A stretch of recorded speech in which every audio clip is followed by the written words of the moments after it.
Welcome to the channel for the first time. Viewers, welcome back. For my existing subscribers, I want to touch base on a little bit more serious of an issue, kind of what's going on in the country right now with all the crazy stuff that's going on with COVID, and then also all this craziness that's going on with the George Floyd murder. And I kind of share my perspective. I won't go too deep. I want to keep this kind of like a eye-opening video. Just keep it real with y'all. As a black man in America, there's a lot of things that we could do a lot better. And I like to pride myself on, taking full ownership of my own decisions and things that I do. And I was talking to some of my friends today. And one of the things that is so crazy about, police brutality is that, it might not be something that's within your control. So like a lot of the different things you could control. Like I always say that if somebody was ever trying to mess with me and my family, I'd be able to protect them. That's one of the things I pride myself on, right? Or like, if I was going for a job and I didn't get it, I'd be like, what could I have done to make it so that I'm the absolute best candidate for the job, right? So that way, if they end up playing some kind of race card or they try to do, a quick one on me, then at that point, it's evident that they did not take the best candidate, right? Like I don't ever want to be handed down something. So that's kind of like my perspective on a lot of things. And with the way the country is kind of reacting, I've been kind of torn emotionally with, you see the riots, right? So the riots, for example, it dawned on me the other day. I was listening to Trevor Noah and it was like, yeah, that's exactly how I feel right there. And he put it into words. He was giving a quote, and it was, why adhere? This I'm paraphrasing. It was essentially, why adhere to a society that has continually failed you or disrespected you, right? So as a black man, it's kind of like one of those things where the black community, when it comes down to police brutality, has always been never taken care of, like never taken care of. When it comes to institutionalization, black males we're incarcerated just a lot more than our counterparts. Now, the other thing that's crazy about it all is like when somebody comes with an argument that says, well, white guys, and this happened to me on Facebook with a different scenario, and I'll explain more. But, like white guys are incarcerated too. And yeah, I get that. But when you make up such a small percentage of the population, it should reflect in the prison system, right? Like the prison system should be about 70% white. And then 17%, or the numbers are off, but you know what I mean? So it should reflect our actual population base, but it doesn't. Right. So that's one thing that I feel is a big part of destroying black culture in America, is that there's a lot of people incriminated for some stupid things, and they've been in prison for a long time. Things that some of these things aren't even illegal anymore, but yet they still have to serve out the rest of a 30-year sentence. Right. With that, I just dropped some stats in there, and I was not a service member, but I have a lot of friends that jumped into the service right after high school, right? And I wasn't mad. I looked at what he said, and I was like, I only know black service members. I know like one or two white service members, so it's kind of weird, that he says that. Pretty much what he said was, there are like the white men are dying 100-fold because black people refuse to join the military and serve the country. And I was like, yeah, but that's when I was like, I really only know service members. So I didn't say that to him. I just started. I'll pull up the stats of our breakdown of our military. When it comes to women, it's about 53%. It's like 53% white women, and then like 29% black. So for 17% of the population, that's more than double our population, in ratio to male, or not male and women, but male or women. And then women in the military, right? Terrible way to put that, but you know what I'm saying. Then you have our male, which is about 16.5%. And then the white males are about 60-something%. So I was like, that's literally the same equation of our population. Like, I don't understand what you're saying. So I just sent a picture of that, and I just cited my source and dipped out. Because to me, that's one of those things where people have these opinions, I think, that were handed down to them by either somebody they follow or, somebody in their echo chamber. And that makes change even harder. I don't have the answers. I'd have some places I would like to start, but I don't have all the answers. So with that, I want to kind of touch base on some of those of you that maybe are looking for guidance or looking for some kind of feedback or how you should feel. The answer to that is there's no real way to know how to feel, right? There's no framework that we're supposed to just fall into. And I feel like if we had some really strong leadership right now, and I'm not talking about presidential, everybody wants to go back to Donald Trump, right? Everything that goes wrong as far as like whenever you watch CNN is Donald Trump's fault. And I did not vote for Trump, but at the same time, like I said earlier, I like to take responsibility for my own actions, right? That's the current president. Do I respect him as a president? Nah, not really. Do I think he's a terrible, terrible president? Man, definitely most have been better. But at the same time, is he like the worst person that ever lead this country? Probably not. Like he had some slave owners leading America. And just some mindsets that were okay back then that just wouldn't fly today. So we really can't make a fair assessment, fair comparison. But at the end of the day, like I feel like nobody really takes the time to look at their mayors, their governors. They just look at the presidential election as the end all be all, and that's who to blame for all the issues. There's definitely ways that the governments can kind of help out some of these more poor areas to help get the school systems on track so that the next generation can have a better shot.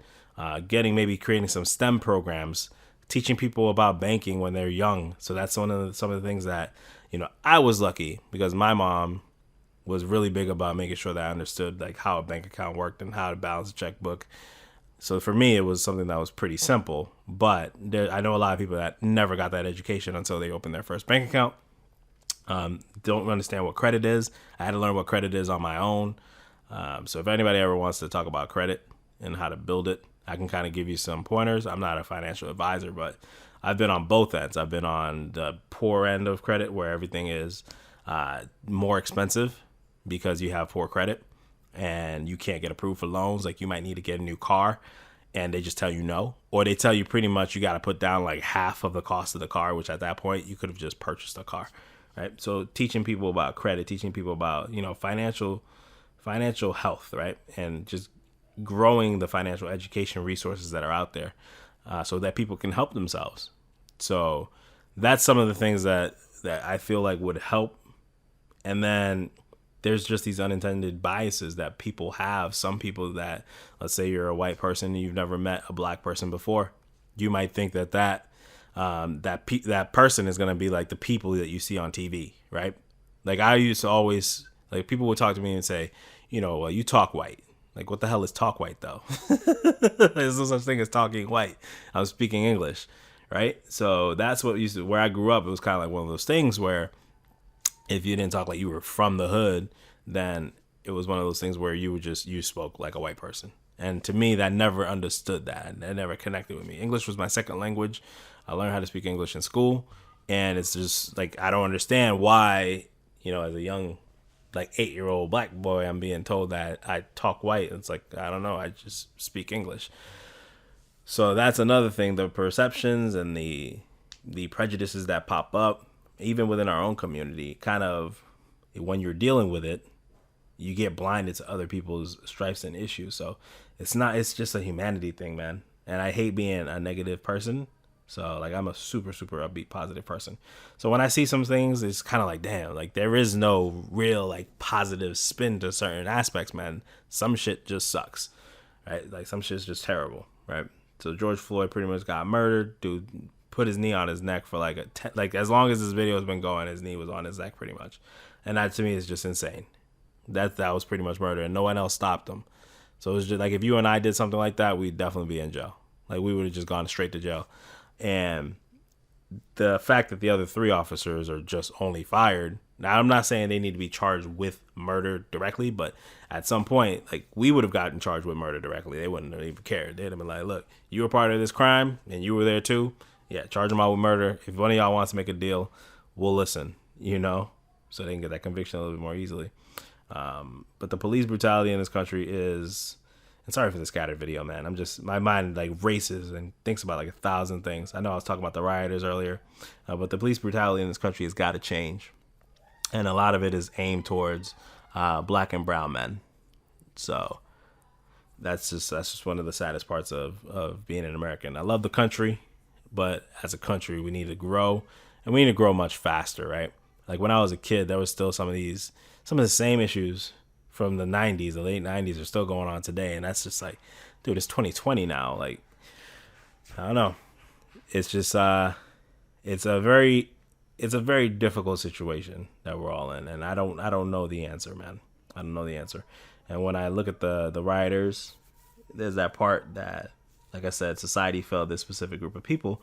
And some of these rioters obviously aren't even like the looters. Some of them are just white people.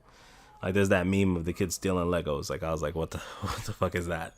But you have these people that are doing all these crimes, detracting what I feel like from the actual cause. And now their crimes are getting more attention than the actual cause. And I feel like this is what happens with America in general. Like we get a hot button issue. We'll focus on it for like 2 weeks. News will start to dry up. And then you'll just forget about it. So that's my concern. And I hope that doesn't happen here, where people just kind of forget about black people and the struggles that are going on with police brutality and just how we're treated in general with different systematic racism or systemic racism. Just they're so deep, man. And I feel like some people don't even know. So yeah, I think we'll wrap up this video here with one more insight that I had. Heard somebody tell a story, and he was from Pakistan. And it made me think, I was like, damn, that is some crazy stuff. So he pretty much denounces that he's from Pakistan. He doesn't, like, if you say, where you're from to him, he'll say he's from India. Just because it gets him less hate than being from Pakistan. And I was like, for a dude that loves America and just is trying to exist, like, it shouldn't be that hard to just exist, right? Especially if you're not a bad person. Just because of where you're from, and we went to war with them, probably over oil. I'm not educated enough in the situation, but from what I gather, that was a war on oil. Could be wrong, but I'm pretty sure that's what it was about. So yeah, we go to war with that country, and then all of a sudden, the civilians can't make it through checkpoints. Like just because they move, like they can be U.S. citizens now, but because they're going there or they're from there, they can't make it through security checkpoints as far as, going to the airport, randomly searched for what? Who knows? Getting harassed on the street. And this is all the type of stuff that, for me, I don't get harassed on the street for the way I dress, right? But for him, that he said his entire family stopped wearing scarves because they couldn't get anywhere. And I was like, damn, that's crazy, man. Like I never think about stuff like that. And I think that's part of the problem is that, if you're a white person and this type of stuff isn't happening to you and you're just going about your life existing, then it becomes, well, I never thought about it like that until something happens that forces you to think about things in different perspectives. But then what do you do about it? And I think that's what people mean when they say you have to do something, because then you just hear a lot of people yelling, a lot of people saying you need to do something, you need to say something.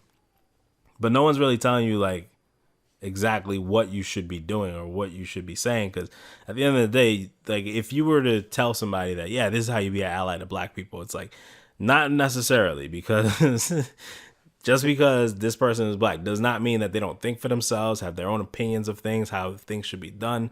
We're not just all in this one little box that, okay, we all think the same, we all have the same opinion, and we all feel the same about the same issues. Like there's some black people that think the rioters are wrong. There's some that think they're right. So it's just this complex issue, like I said many times. I won't make too many of these videos, but it's just a lot of things, and this is me thinking out loud and kind of sharing it with y'all. I don't know what's gonna happen, man. It's crazy. I think as a country we'll get through it. We usually do so.